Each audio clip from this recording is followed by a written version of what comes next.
ફોરેસ્ટના અધિકારીએ મારા પર ફરિયાદ કરી છે, એમને ખબર હોવી જોઈએ આદિવાસી આદિ અનાદિકાળથી આ જંગલમાં વસનારો આદિવાસી છે. આ જળ જંગલ જમીન આદિવાસીઓની છે. વન અધિકાર અધિનિયમ 2006 અંતર્ગત અમને દાવા હક મળ્યા છે, જે જમીનો અમે ખેડીએ છીએ અને આવનાર દિવસોમાં પણ જેને જમીન અધિકાર સનદ નથી મળ્યા એના માટે પણ અમે લડીશું. એટલે અમે ક્યારે ભાજપ સરકારથી ડરવાના નથી. ભલે અમને જેલ કરી છે પણ વધારે તાકાતથી અમે ભાજપ સામે લડવાના છે.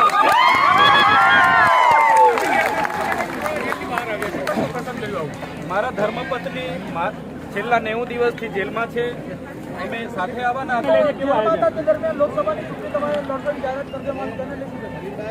ભરૂચ લોકસભા ચૂંટણીમાં માન્ય અરવિંદ કેજરીવાલજી અને ભગવત માનજી મારી મુલાકાતે આવ્યા હતા અને એમણે કીધું છે કે ચૈતરભાઈ તમારે લડવાનું છે.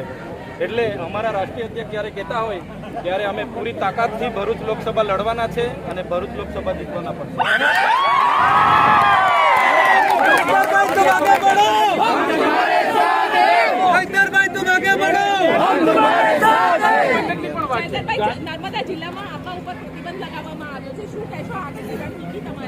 જે નર્મદા જિલ્લામાં હું એક લોકપ્રતિનિધિ છું અને અહીંના લોકોએ 1 લાખથી પણ વધારે મતોથી ચૂંટાયા છે અને અહીંના લોકોએ ધારાસભ્ય એવા લોકપ્રતિનિધિ પર એના વિસ્તારમાં એના ઘરે તો દુઃખની વાત છે.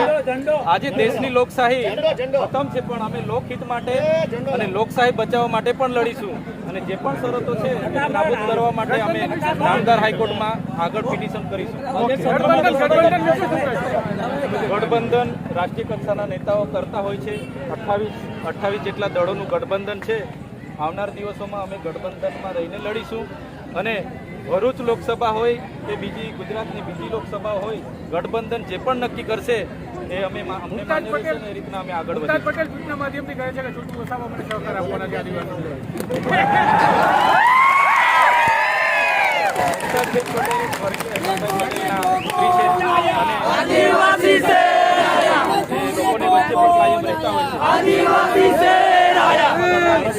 પરંતુ ગઠબંધન જે પણ નક્કી કરશે એ ગઠબંધનને આખરી નિર્ણય હશે એ રાષ્ટ્રીય કક્ષાના નેતાઓ નક્કી કરશે એ પ્રમાણે અમે આગળ વધીશું.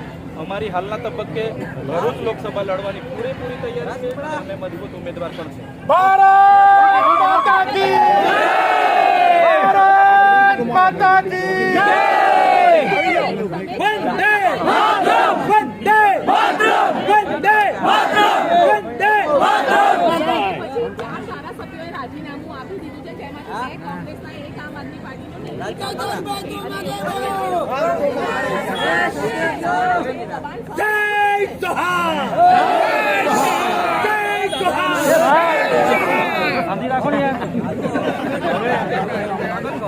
ધારાસભ્ય કે કોંગ્રેસના ધારાસભ્ય ભાજપની દબાણ વધારીને રાજીનામા આપ્યા છે. ભાજપે અમારા પણ સામ દામ દળ ભેદ નીતિ અપનાવી છે. આ પણ એક રાજકીય ષડયંત્રનો ભાગ જ છે. પણ ચૈતરભાઈ વસાવા આદિવાસી સમાજમાંથી આવે છે, જે સમાજે અંગ્રેજોને પણ અહીંયા હંપાવ્યા હતા. બિરસા મુંડાના અમે વંશજો છે. અમે ક્યારેય ભાજપ સામે નમવાના નથી પણ પૂરી તાકાતથી અમે ભાજપ સામે લડીશું.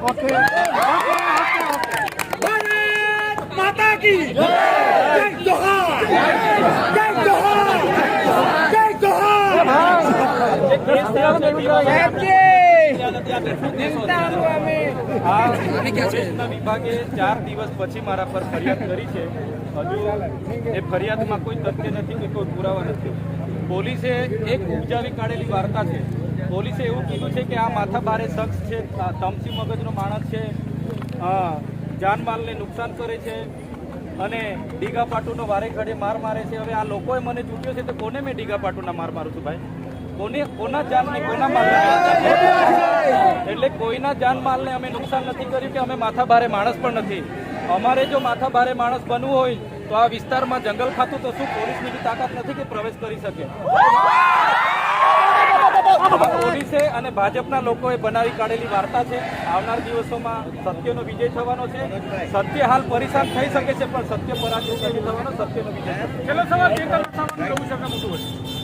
ચૈતરભાઈ વસાવાનું હાલનું સરનામું નર્મદા અને ભરૂચ જિલ્લામાંથી બહાર રહેવાનું સૂચવેલું છે. નામદાર કોર્ટનો અમે માન આપીએ છીએ, સન્માન આપીએ છીએ. હાલ હું ગાંધીનગર સેક્ટર 21 7મો બ્લોક 7મો રૂમ ત્યાં મારું જે ક્વાર્ટર છે ત્યાં હાલના તબક્કે હું રોકાવાનો છું.